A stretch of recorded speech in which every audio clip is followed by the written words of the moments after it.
আসসালামু আলাইকুম। এটিএন বাংলা সংবাদে সবাইকে স্বাগত জানাচ্ছি অনামিকা হাসান পুনম। শুরুতে বিআরবি কেবল সংবাদ শিরোনাম। ইসরায়েলের হয়ে ইরানের সাথে সরাসরি যুদ্ধে জড়াতে পারে যুক্তরাষ্ট্র। তেহরানের সামরিক অভিযানের হুমকি, কঠিন পরিণতির হুঁশিয়ারি খামেনির, নেতানিয়াহুকে দুষছে রাশিয়া।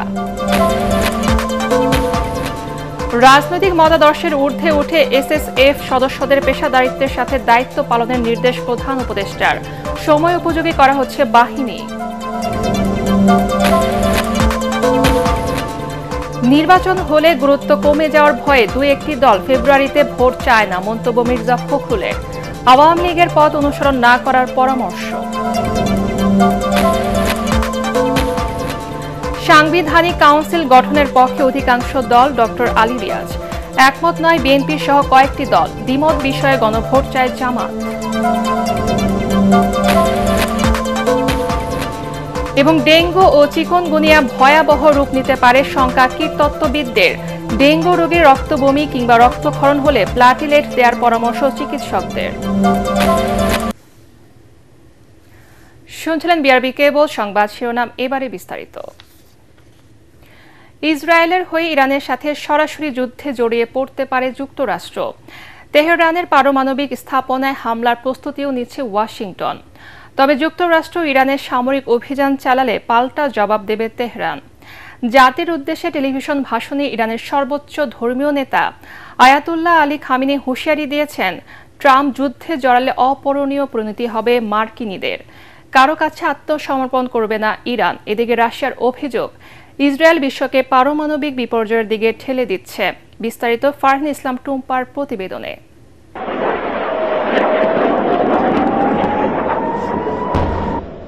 ইসরায়েলের সঙ্গে চলমান উত্তেজনাপূর্ণ পরিস্থিতির মধ্যে বুধবার জাতির উদ্দেশ্যে দেয়া টেলিভিশন ভাষণে ইরানের সর্বোচ্চ নেতা আয়াতুল্লাহ আলী খামেনি বলেন, ইসরায়েলকে তার ভুলের জন্য শাস্তি পেতে হবে।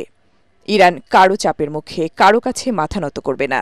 এ সময় ট্রাম্পের সাম্প্রতিক বক্তব্যের ইঙ্গিত দিয়ে খামেনি হুঁশিয়ার করেন, যুক্তরাষ্ট্র যদি সামরিক হস্তক্ষেপ করে তার ফলাফল হবে অপূরণীয়।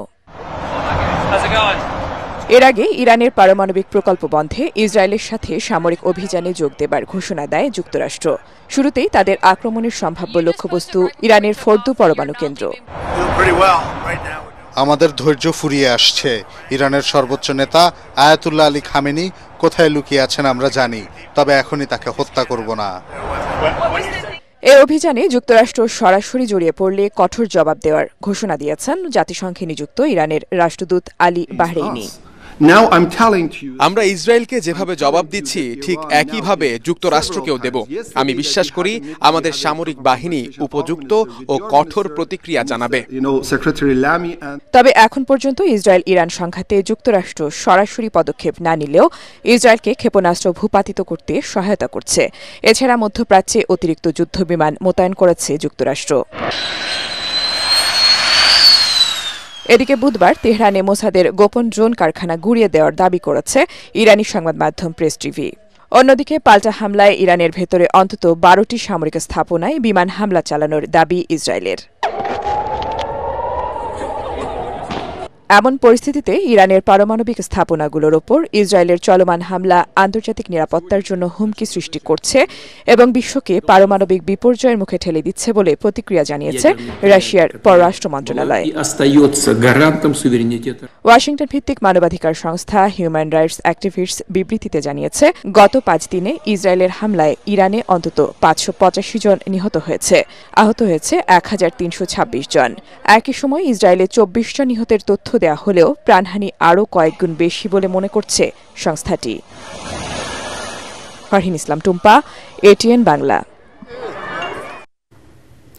রাজনৈতিক মতাদর্শের ঊর্ধ্বে উঠে স্পেশাল সিকিউরিটি ফোর্স এসএসএফ সদস্যদের পেশাদারিত্বের সাথে দায়িত্ব পালনের নির্দেশ দিয়েছেন প্রধান উপদেষ্টা ডক্টর মোহাম্মদ ইউনূস। বাহিনীর 39তম প্রতিষ্ঠা বার্ষিকী উপলক্ষে আয়োজিত দরবারে তিনি বলেন, গত 5 আগস্ট এই বাহিনীর কিছু যানবাহন ও সরঞ্জামের ক্ষয়ক্ষতি হলেও তা দ্রুততম সময়ের মধ্যে কার্যক্রম করা হয়েছে। এসএসএফকে অন্যান্য আইন শৃঙ্খলা রক্ষাকারী বাহিনীর সাথে সমন্বয় করে দায়িত্ব পালনের নির্দেশও দেন প্রধান উপদেষ্টা। বিস্তারিত জানাচ্ছেন ইকরামুল হক সায়েম। রাষ্ট্রপতি, প্রধান উপদেষ্টা সহ দেশি বিদেশি ভিভিআইপি ব্যক্তিদের নিরাপত্তা নিশ্চিত করে বিশেষ নিরাপত্তা সংস্থা স্পেশাল সিকিউরিটি ফোর্স এসএসএফ। বাহিনীর ৩৯তম প্রতিষ্ঠাবার্ষিকীর অনুষ্ঠানে উপস্থিত থেকে প্রধান উপদেষ্টা ডক্টর মোহাম্মদ ইউনূস বলেন, অন্যান্য বাহিনীর তুলনায় ক্ষুদ্র হলেও কাজের গুরুত্ব এবং সংবেদনশীলতা অনেক বেশি এসএসএফের। পেশাগত দক্ষতা অর্জনের পাশাপাশি চারিত্রিক দৃঢ়তা, উন্নত শৃঙ্খলা, সততা, দায়িত্বশীলতা এবং মানবিক গুণাবলীর বিষয়সমূহ গুরুত্বের সাথে বিবেচনা করতে হবে এবং সকল ধরনের রাজনৈতিক মতাদর্শের ঊর্ধ্বে থেকে পেশাদারিত্বের সাথে কাজ করে যেতে হবে।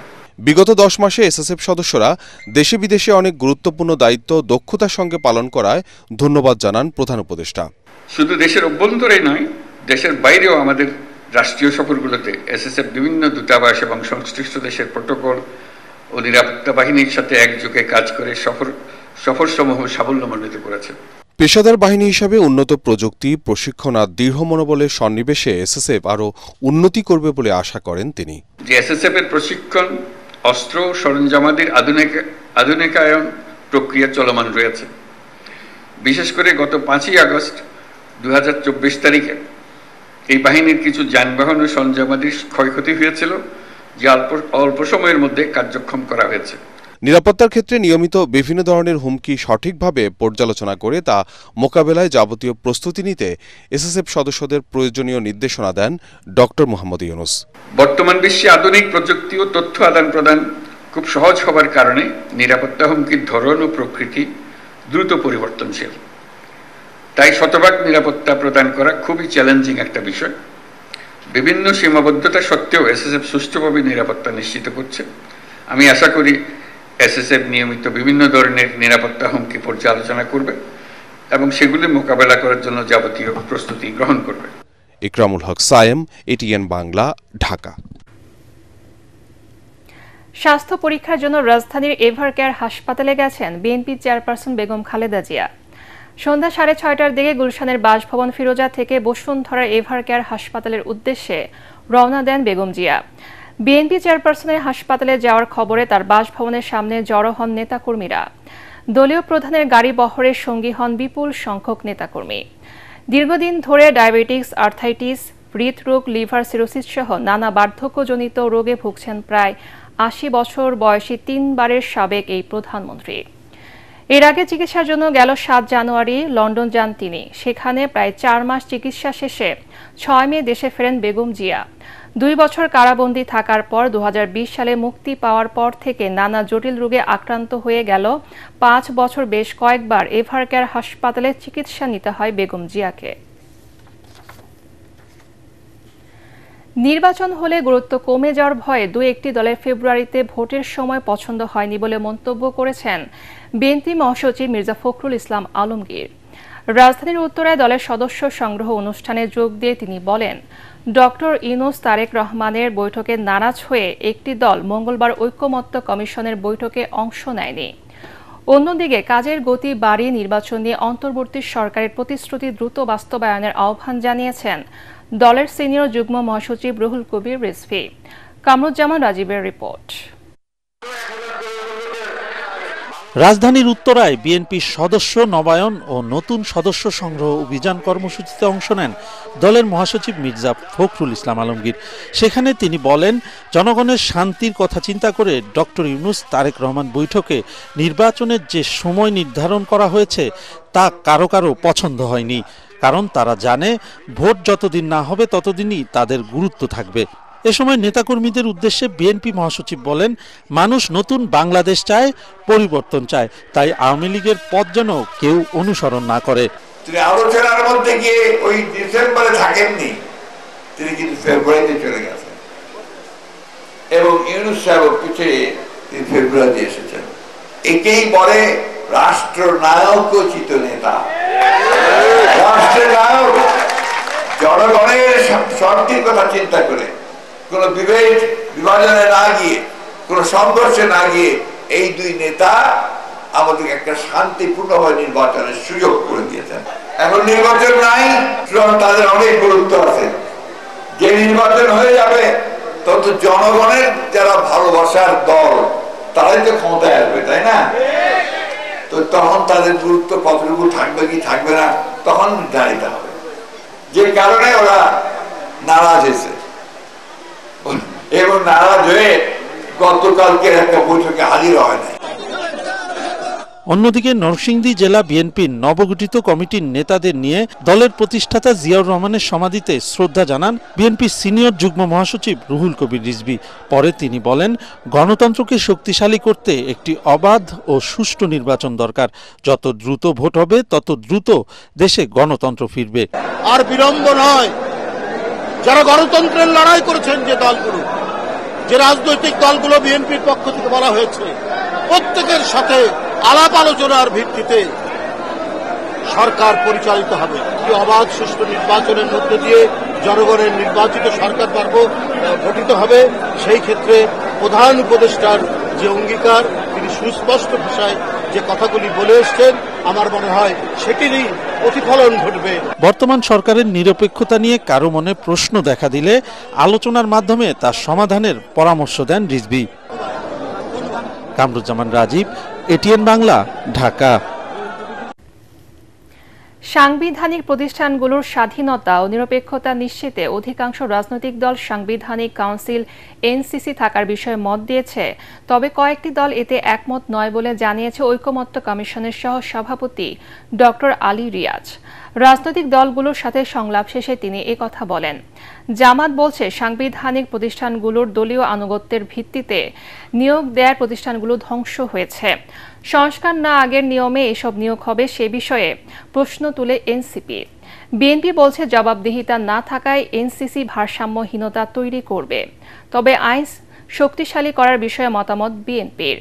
আরও জানাচ্ছেন ইয়াসিন রানা।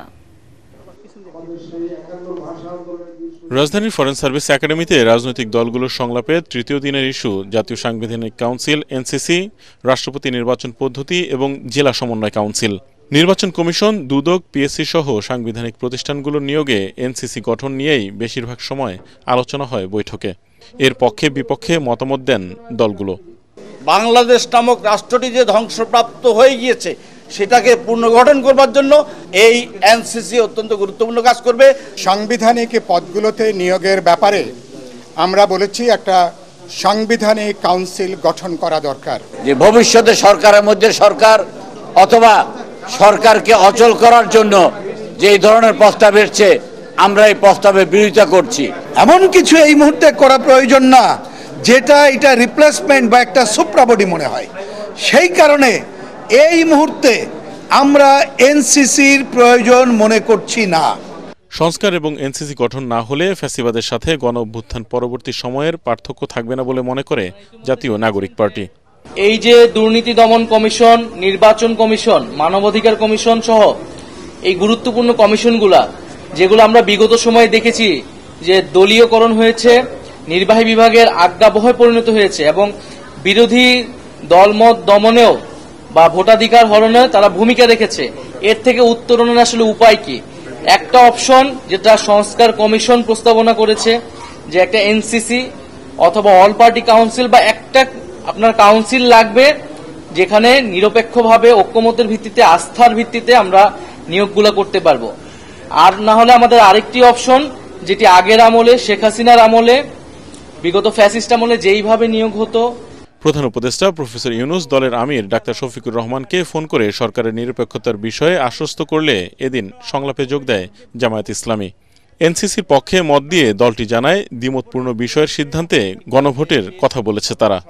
মোর দেন 3/4, 4 ভাগের 3 ভাগে নীতিগতভাবে এটার সাথে একমত হয়েছে। ঐকমত্য বলতে যদি শতভাগ হয় তাহলে এটা ইজ ইম্পসিবল, বিকজ 30টা দল আছে।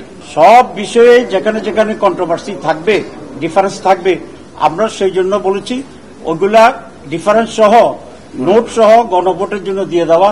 লেট আমাদের জনগণই এটার উপরে চূড়ান্ত সিদ্ধান্ত নেবে। এনসিসি নয়, বিদ্যমান আইনের সংস্কার ও শক্তিশালী করার পক্ষে মতামত তুলে ধরে বিএনপির স্থায়ী কমিটির সদস্য সালাউদ্দিন আহমেদ বলেন, সরকার প্রয়োজনে ন্যায়পাল করতে পারে। যদি অথরিটি থাকে, পাওয়ার ফাংশন থাকে, কিন্তু অ্যাকাউন্টেবিলিটি থাকে না, সেই রকম কোন প্রতিষ্ঠানের প্রতি আমরা ডেমোক্রেটিক পার্টি হিসেবে সমর্থন জানাতে পারি না। আমরা কেউ হুয়েরার হয়েছে বলেই পুরা পার্লামেন্টকে তো বিলুপ্ত করতে পারবো না, পুরা নির্বাহী বিভাগকে তো আমরা দোষারোপ করতে পারবো না। আমাদের যেটা করা উচিত, রাষ্ট্রের মধ্যে একটি ভারসাম্যমূলক রাষ্ট্র কাঠামো, সমাজ ব্যবস্থা, রাষ্ট্র পরিচালনা ব্যবস্থা, সকল সাংবিধানিক প্রতিষ্ঠানে যারা কর্মরত থাকবেন তাদের জবাবদিহিতা নিশ্চিত করার জন্য সংশ্লিষ্ট সকল আইনকে এইভাবে স্ট্যান্ডার্ড করা উচিত, সংশোধন করা উচিত, যার মধ্য দিয়ে আমরা সাংবিধানিক প্রতিষ্ঠান সময় যারা কাজ করে তাদেরও জবাবদিহিতা নিশ্চিত করতে পারব। বেশিরভাগ দল নিরপেক্ষতা ও স্বাধীনতা নিশ্চিতে এনসিসি গঠনে একমত বলে জানান কমিশনের সহসভাপতি ডক্টর আলী রিয়াজ। অনেকেই মনে করেন, অধিকাংশ দল মনে করেন যে এরকম একটি সাংবিধানিক ব্যবস্থা থাকা দরকার। আবার বেশ কয়েকটি দল এই বিষয়ে একমত হননি এখনো। কিন্তু আমরা প্রথমেই এনসিসির কাঠামোর চেয়েও গুরুত্ব দিয়ে বিবেচনা করছি যে এই ধরনের একটা প্রাতিষ্ঠানিক ব্যবস্থা, সে তার নাম সংবিধান সংস্কার কমিশন প্রস্তাব করেছে, এনসিসি ন্যাশনাল কনস্টিটিউশনাল কাউন্সিল, ভাবে এই ধরনের একটা প্রতিষ্ঠান তৈরি করা যায়। আলোচনাটায় খানিকটা অগ্রগতি হয়েছে। চলমান সংলাপ আগামী সপ্তাহ পর্যন্ত চলবে বলে জানিয়েছে কমিশন। ইয়াসিন রানা, এটিএন বাংলা, ঢাকা। গুমের মামলায় র্যাবের আইন ও গণমাধ্যম শাখার সাবেক পরিচালক মোহাম্মদ সোহাইলকে গ্রেফতার দেখিয়ে কারাগারে পাঠিয়েছে আন্তর্জাতিক অপরাধ ট্রাইব্যুনাল। তাকে আদালতে হাজির করতে 15 সেপ্টেম্বর পরবর্তী তারিখ নির্ধারণ করা হয়। এছাড়া পুলিশের সাবেক 2 এডিসি ইশতিয়াক আহমেদ ও মইনুল ইসলামের বিরুদ্ধে মানবতা বিরোধী অপরাধের মামলার তদন্ত প্রতিবেদন দাখিলে 15 সেপ্টেম্বর পর্যন্ত সময় দিয়েছেন বিচারপতি গোলাম মর্তুজা মজুমদারের নেতৃত্বাধীন 3 সদস্যের ট্রাইব্যুনাল। প্রসিকিউশনের আবেদনের পরিপ্রেক্ষিতে আজ ট্রাইব্যুনাল রাজধানীর মিরপুর, কাফরুল ও পল্লবী এলাকায় জুলাই-আগস্টে সংগঠিত মানবতা বিরোধী অপরাধের অভিযোগের মামলায় সাবেক প্রতিমন্ত্রী কামাল আহমেদ মজুমদার ও যুবলীগ নেতা সাদ্দাম হোসেন মিতুলকে গ্রেফতার দেখানোরও আদেশ দিয়েছেন। সকালে র্যাবের আইন ও গণমাধ্যম শাখার সাবেক পরিচালক মোহাম্মদ সোহাইল এবং সাবেক 2 এডিসি ইশতিয়াক আহমেদ ও মইনুল ইসলামকে ট্রাইব্যুনালে হাজির করা হয়। জাতীয় সংসদ নির্বাচনকে সামনে রেখে ইউএনডিপির অর্থায়নে নির্বাচন কমিশনের ব্যালট প্রকল্পে $20 লাখ আর্থিক সহায়তা দেবে অস্ট্রেলিয়া। নির্বাচন ভবনে আয়োজিত এক অনুষ্ঠানে এই সংক্রান্ত সমঝোতা স্মারক সই করা হয়েছে। অনুষ্ঠানে প্রধান নির্বাচন কমিশনার এএম নাসির উদ্দিন, ইউএনডিপির আবাসিক প্রতিনিধি স্টেফান লিলার, অস্ট্রেলিয়ার হাই কমিশনার সুসান রাইলি উপস্থিত ছিলেন। চুক্তি সম্পাদন শেষে ইসি সিনিয়র সচিব আক্তার আহমেদ গণমাধ্যমকে জানান, পুরো প্রকল্পটি 2027 সালের 31 ডিসেম্বরের মধ্যে বাস্তবায়নের পরিকল্পনা রয়েছে।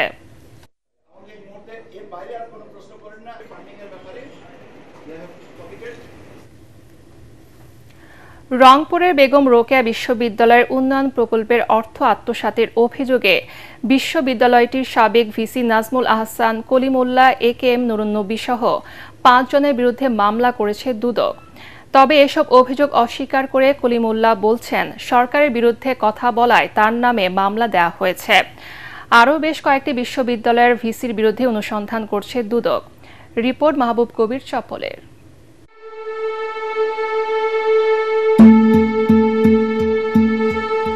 বেগম রোকেয়া বিশ্ববিদ্যালয়ের বিভিন্ন প্রকল্পে কোটি কোটি টাকা আত্মসাৎ করা হয়েছে এমন অভিযোগ জমা পড়ে দুদকে। বিষয়টির অনুসন্ধানের নামে কমিশন প্রতিবেদনে অনুসন্ধান কর্মকর্তা জানান, 30 কোটি টাকার কাজ মন্ত্রণালয়ের অনুমোদন ছাড়াই করা হয়েছে। ঠিকাদারের সাথে যোগ সাজশে লোপাট করা হয়েছে 4 কোটি টাকা।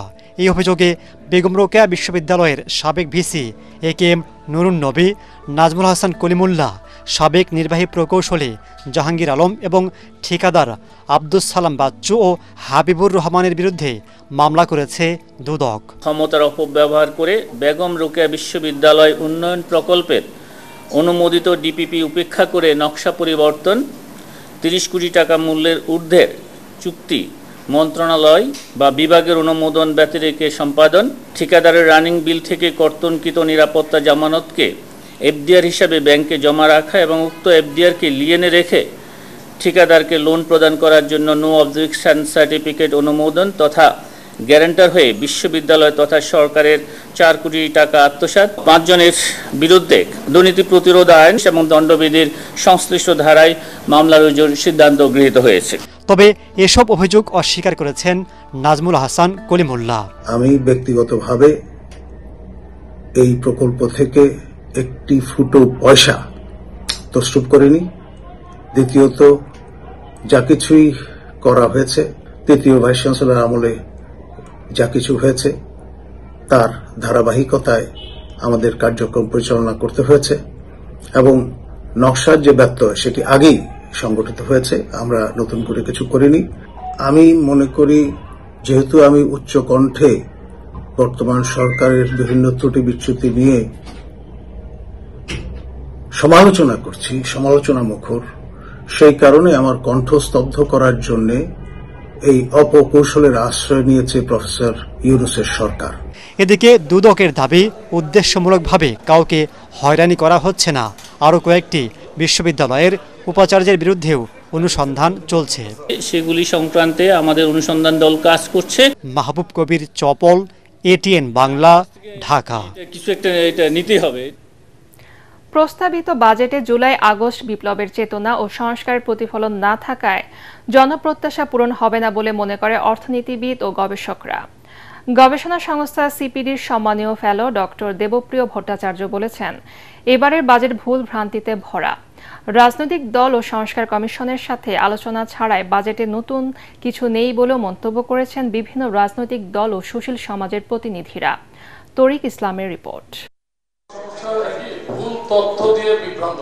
2025-26 অর্থ বছরের প্রস্তাবিত বাজেট নিয়ে রাজধানীর একটি হোটেলে সিটিজেন প্ল্যাটফর্ম ফর এসডিজি আয়োজিত সংলাপে অংশ নেন অর্থনীতিবিদ, গবেষক, বিভিন্ন রাজনৈতিক দলের প্রতিনিধি, সুশীল সমাজ ও অংশীজনরা। এটা কার্যকর করার জন্য আমরা উদ্যোগ নিয়েছি। এই বছরের মধ্যে এই হাসপাতাল চালু। শিক্ষকদের শিক্ষা বাজেটের জন্য কোনো কিছু দেওয়া হয় না, বরাদ্দটা দেওয়া হয় না। এই সময় বিভিন্ন দলের নেতারা অভিযোগ করেন, রাজনৈতিক দলের সাথে আলোচনা ছাড়া এবারের বাজেটে জনপ্রত্যাশা পূরণ হবে না। পুরো বাজেটে আমরা একটা ইনোভেটিভ পলিসি, নিউ প্রোগ্রাম পাই নাই। আমাদের প্রত্যাশা ছিল গণ অভ্যুত্থান পরবর্তী বাংলাদেশে আমরা নতুন নতুন প্রোগ্রাম দেখব। ছাত্র জনতার অভ্যুত্থানের যে আকাঙ্ক্ষাগুলো ছিল, যেই চাওয়াগুলো ছিল, সেই চাওয়াগুলোর প্রতিফলন আমরা দেখতে পাইনি। পাকিস্তানের মতো জায়গায় চলে যাব কিনা ঋণ পরিশোধ করতে করতে, সেটা আমাদের খুব ভালো করে ভেবে দেখতে হবে। আলোচনায় অংশ নিয়ে সংস্কার কমিশন ও সুশীল সমাজের প্রতিনিধিরা জানান, বাজেটে উপেক্ষা করা হয়েছে সংস্কার কমিশনের মতামত। অর্থনৈতিক সংস্কার বা বৈষম্যহীনতা অথবা একদম তৃণমূল পর্যায়ের যে সংস্কারের মাধ্যমে বাংলাদেশে একটা জবাবদিহিমূলক বৈষম্যহীন সমাজ তৈরি বিনির্মাণের যে প্রচেষ্টা, এটা স্লোগান হয়ে গেছে, এটি ধারণ করা হয়নি। অগ্রাধিকারের জায়গায় পরিবর্তন হবে, বরাদ্দগুলো আরো বেশি স্বচ্ছতার সঙ্গে আসবে, অ্যাকাউন্টেবিলিটির জায়গাগুলো পরিষ্কার হবে। এগুলো আমরা এই বাজেটের মধ্যে ছাঁচের কোনো পরিবর্তন হয়নি। অনুষ্ঠানের সঞ্চালক ও সিপিডির সম্মাননীয় ফেলো ডক্টর দেবপ্রিয় বলেন, জনমুখী বাজেট আদায়ে ব্যর্থ হয়েছে নাগরিক সমাজ। এই বাজেটের ভিতর দিয়ে সংস্কারের যে ধারণা, চেতনা আমরা সামনে এনেছিলাম, এই সরকার নিজে আমাদের দিয়ে যে কাজগুলো করিয়েছিল সেগুলোর প্রতি তারা বিশ্বস্ত থাকেনি, অনুরক্ত থাকে নাই। সেহেতু এই বাজেট সংস্কার বিমুখ বাজেট হয়েছে। সংসদবিহীন প্রস্তাবিত বাজেটে স্বাস্থ্য, শিক্ষা খাতে বরাদ্দ কম ও পিছিয়ে পড়া জনগোষ্ঠীর দাবি উপেক্ষা করা হয়েছে বলে জানান বক্তারা। এই মুহূর্তে যারা দায়িত্ব রয়েছেন আমরা তো সবাই। তরিক ইসলাম, এটিএন বাংলা, ঢাকা। চলতি মৌসুমে ডেঙ্গু ও চিকুনগুনিয়া ভয়াবহ রূপ নিতে পারে বলে আশঙ্কা করছেন কীটতত্ত্ববিদরা। কোনো ডেঙ্গু রোগীর প্লাটিলেট অস্বাভাবিক মাত্রায় কমে গেলে বা রক্তবমি কিংবা শরীরের কোনো স্থান দিয়ে রক্তক্ষরণ হলে প্লাটিলেট দেওয়ার পরামর্শ দিয়েছেন মেডিসিন বিশেষজ্ঞ অধ্যাপক ডক্টর ABM আব্দুল্লাহ। মিজান শাহজাহানের রিপোর্ট। একদিকে ভ্যাপসা গরম, অন্যদিকে থেমে থেমে বৃষ্টি। প্রকৃতি ও পরিবেশ এডিস মশার বংশবিস্তারের জন্য পুরোপুরি অনুকূলে বলে জানিয়েছেন জাহাঙ্গীরনগর বিশ্ববিদ্যালয়ের অধ্যাপক কীটতত্ত্ববিদ ডক্টর কবিরুল বাশার। এডিস মশার ঘনত্ব, ডেঙ্গু রোগীর সংখ্যা, তাপমাত্রা, আর্দ্রতা এবং বৃষ্টিপাতকে বেস করে কম্পিউটার ফরকাস্টিং যে একটি মডেল তৈরি করি, সেখানে আমরা নিশ্চিত দেখছি যে বছর এডিস মশার কারণে ডেঙ্গু এবং চিকুনগুনিয়ার প্রকোপ বাড়ার একটি সম্ভাবনা আছে। ডেঙ্গু আক্রান্ত হলেই রোগী ও স্বজনরা প্লাটিলেটের পেছনে ছুটাছুটি করেন।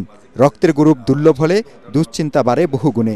বাংলাদেশ মেডিকেল বিশ্ববিদ্যালয়ের এমিরিটাস অধ্যাপক ABM আব্দুল্লাহ বলেন, ডেঙ্গু আক্রান্তদের মধ্যে হাতে গোনা রোগীর প্লাটিলেট লাগতে পারে।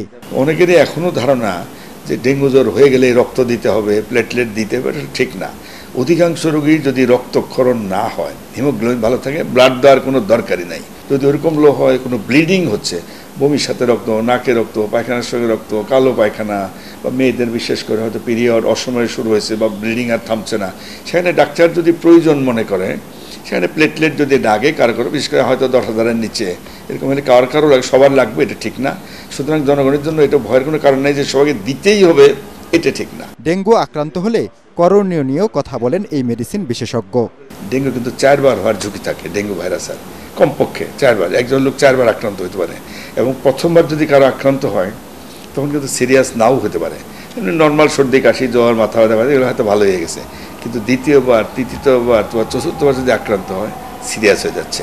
এই যে এবার অনেকেই মারা যাচ্ছে, তার নিশ্চয়ই তার আগে আক্রান্ত ছিল, এবার হয় দ্বিতীয়বার বা তৃতীয়বার, চতুর্থবার আক্রান্ত, ভ্যাকসিন তো নাই। সুতরাং আমাদেরকে মশাও বংশবৃদ্ধি রোধ করতে হবে, মশার কামড় থেকে নিজেকে বাঁচাতে হবে। এক সময় বলা হতো এডিস মশা পরিষ্কার পানিতে বংশবিস্তার করে ও শুধুমাত্র দিনে কামড়ায়। তবে গবেষণায় প্রমাণিত হয়েছে সব রকম পানিতে বংশবিস্তারের পাশাপাশি দিনে রাতে উভয় সময়ই কামড়ায় এই মশা। তাই পরিচ্ছন্ন পরিবেশ ও সচেতনতাই পারে ডেঙ্গুর প্রকোপ কমাতে। মিজান শাহজাহান, ATN বাংলা, ঢাকা। সক্রিয় মৌসুমী বায়ুর প্রভাবে পটুয়াখালী সহ দক্ষিণাঞ্চলের বিভিন্ন জেলায় 3 দিন ধরে ভারী থেকে অতি ভারী বৃষ্টিপাত অব্যাহত রয়েছে। গত 24 ঘন্টায় জেলার কলাপাড়ায় এবছরের সর্বোচ্চ 121.2 মিলিমিটার বৃষ্টিপাত রেকর্ড করা হয়েছে। টানা বৃষ্টিতে নিচু এলাকা তলিয়ে জলাবদ্ধতার সৃষ্টি হয়েছে। এতে সবচেয়ে বেশি দুর্ভোগে পড়েছে নিম্নবিত্ত আর খেটে খাওয়া মানুষ। এদিকে উপকূলীয় এলাকায় ঝড়ো হাওয়া বয়ে যাওয়ার শঙ্কায় পায়রাসহ দেশের সমুদ্র বন্দরগুলোকে 3 নম্বর সতর্ক সংকেত দেখিয়ে যেতে বলেছে আবহাওয়া অফিস। মাছ ধরা ট্রলারগুলোকে নিরাপদ দূরত্বে থাকতে বলা হয়েছে। আল আরাফা ইসলামী ব্যাংক অর্থ সংবাদ।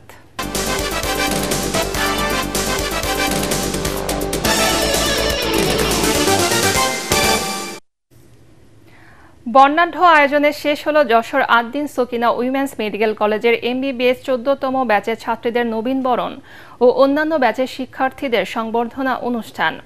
এই উপলক্ষে নানা রঙের বেলুন, ফুল আর ব্যানার ফেস্টুন দিয়ে সাজানো হয় কলেজ ক্যাম্পাস।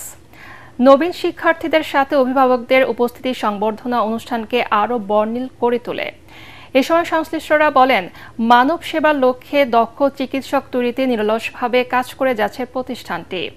যশোর থেকে তামান্না ফারজানার রিপোর্ট, জানাচ্ছেন জাহিদুল আলম।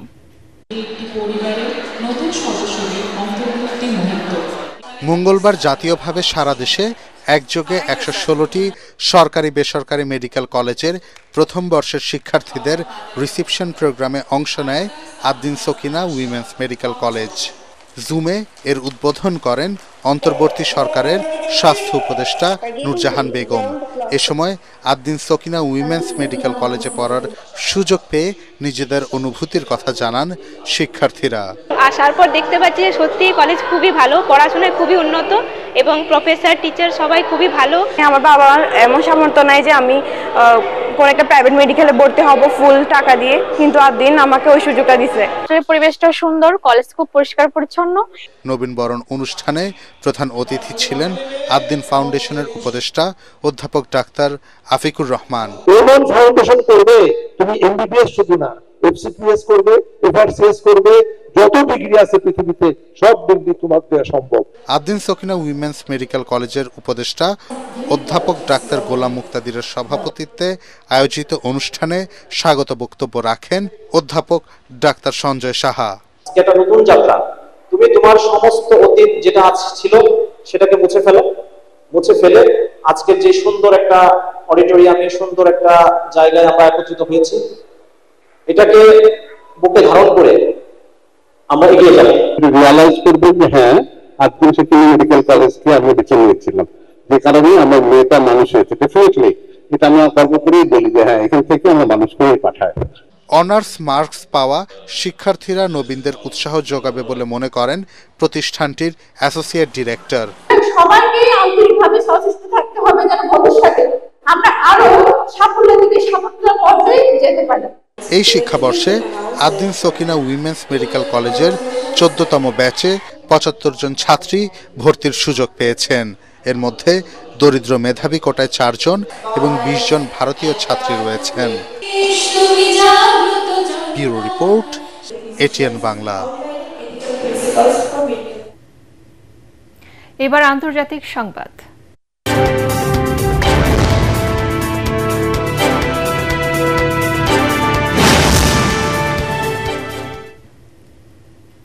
ফেসবুকে আপলোড হওয়া সব নতুন ভিডিও এখন থেকে রিলস হিসেবে দেখানো হবে বলে ঘোষণা দিয়েছে সামাজিক যোগাযোগ মাধ্যমটির মূল প্রতিষ্ঠান মেটা।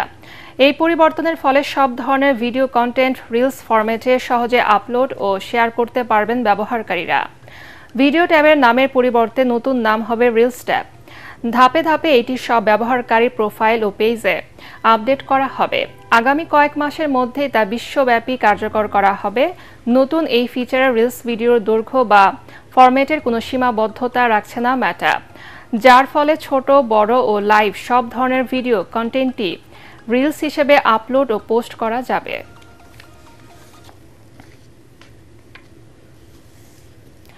ভারতীয় বিমান পরিবহন সংস্থা এয়ার ইন্ডিয়ার দুঃসময় যেন কাটছেই না।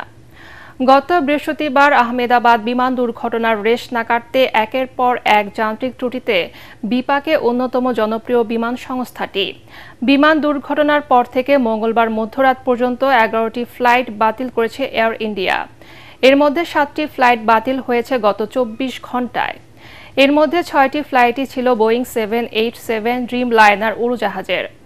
এদিকে বৃহস্পতিবার আহমেদাবাদ এয়ার ইন্ডিয়ার বিমান দুর্ঘটনা তদন্তে ব্ল্যাক বক্স বিশ্লেষণ করে কারিগরি দিক খতিয়ে দেখা হচ্ছে। এরপর থেকে একাধিক ফ্লাইটে ধরা পড়েছে যান্ত্রিক ত্রুটি, কখনো সন্দেহজনক পরিস্থিতির জেরে বাতিল হচ্ছে ফ্লাইট।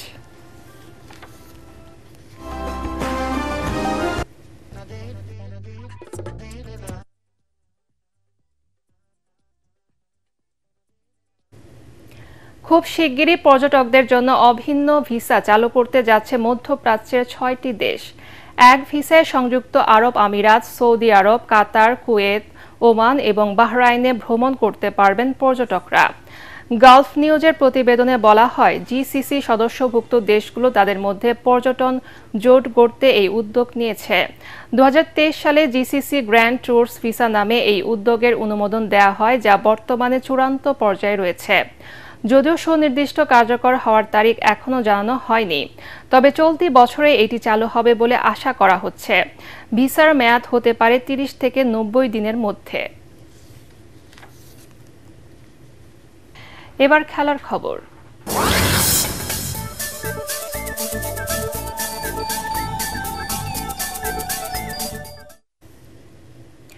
গল টেস্টের রাজত্ব বাংলাদেশের হাতে। দ্বিতীয় দিন শেষে শ্রীলঙ্কার বিপক্ষে টাইগারদের সংগ্রহ 9 উইকেটে 484 রান। 163 রানে মুশফিকুর রহিম আর 148 রানে আউট হন নাজমুল হোসেন শান্ত। 10 রানের জন্য সেঞ্চুরি মিসের হতাশায় ডুবেছেন লিটন দাস। রিপোর্ট করছেন এসএম আশরাফ। গলে রোদ আর মেঘের লুকোচুরি খেলায় শেষ হাসি টাইগারদের। লঙ্কানদের বিপক্ষে তাদেরই মাটিতে দ্বিতীয় সর্বোচ্চ রানের রেকর্ড। এর আগে 2013-তে এ মাঠেই বাংলাদেশ তুলেছিল টেস্ট ক্রিকেটে নিজেদের সর্বোচ্চ 638 রান। এক যুগ আগে এখানে পেয়েছিলেন ডাবল সেঞ্চুরি। মুশফিকের ব্যাটে যেন বাংলা ক্রিকেটের ধারাবাহিকতা। সপ্তমবারের মতো দেশপ্রেরণী ইনিংস, এই পরিসংখ্যানে একাই রাজা তিনি। ক্লান্তি নেই, তাড়াহুড়ো নেই, শুধু আত্মবিশ্বাসে মোড়া পরিণত ব্যাটিং। 3 উইকেটে 292 রান নিয়ে দিনের খেলা শুরু। একজন শিল্পী আর একজন কবি। শান্তর ব্যাটে সৌন্দর্য, মুশফিকের অভিজ্ঞতার খোদাই। চতুর্থ উইকেটে 264 রানের জুটি। বাংলাদেশের ইতিহাসে আরেকটি মহাকাব্য। দলের 309-এ শান্তর বিদায়ে শেষ হয় সেই কাব্য। শান্ত ফিরে গেলে মিস্টার ডিপেন্ডেবলের সঙ্গী হন লিটন দাস। ব্যাটে যেন সুরের ঝংকার। পুল, ড্রাইভ, ফ্লিক সব শটই সৃজনশীলতা। পঞ্চম উইকেটে আরও 149 রান, কিন্তু ঠিক শতকের গন্ধ ভেসে আসছে তখনই এক অস্থির শটে থেমে যান লিটন। এরপর জাকের আলী, তাইজুল আর নাইম হাসানকে ফিরিয়ে লঙ্কান বোলাররা প্রথমবারের মতো কিছু সময়ের জন্য স্বস্তির নিঃশ্বাস ফেলে। মাঝে 2.5 ঘন্টা বৃষ্টির বাগড়ায় বন্ধ ছিল খেলা। পুরো দিনে টাইগাররা তুলেছে 192 run. S M Ashraf, ATN Bangla. শেষ করার আগে বিআরবি কেবল সংবাদ শিরোনাম আরেকবার। ইসরায়েলের হয়ে ইরানের সাথে সরাসরি যুদ্ধে জড়াতে পারে যুক্তরাষ্ট্র। তেহরানের সামরিক অভিযানের হুমকি। কঠিন পরিণতির হুঁশিয়ারি খামেনির, নেতানিয়াহুকে দুষছে রাশিয়া। রাজনৈতিক মতাদর্শের ঊর্ধ্বে উঠে এসএসএফ সদস্যদের পেশাদারিত্বের সাথে দায়িত্ব পালনের নির্দেশ প্রধান উপদেষ্টার। সময় উপযোগী করা হচ্ছে বাহিনী। নির্বাচন হলে গুরুত্ব কমে যাওয়ার ভয়ে 2-1টি দল ফেব্রুয়ারিতে ভোট চায় না, মন্তব্য মির্জা ফখরুলের। আওয়ামী লীগের পথ অনুসরণ না করার পরামর্শ।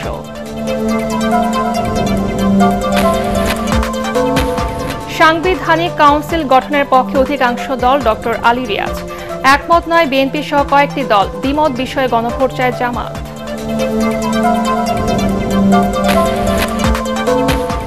এবং ডেঙ্গু ও চিকনগুনিয়া ভয়াবহ রূপ নিতে পারে, শঙ্কা কীটতত্ত্ববিদদের। ডেঙ্গু রোগীর রক্তবমি কিংবা রক্তক্ষরণ হলে প্লাটিলেট দেওয়ার পরামর্শ চিকিৎসকদের। পরবর্তী সংবাদ দেখার আমন্ত্রণ জানিয়ে এখনকার মতো শেষ করছি। এটিএন বাংলা সংবাদ ইউটিউবে দেখতে ব্রাউজ করুন, youtube/ATN বাংলা নিউজ। ধন্যবাদ সবাইকে।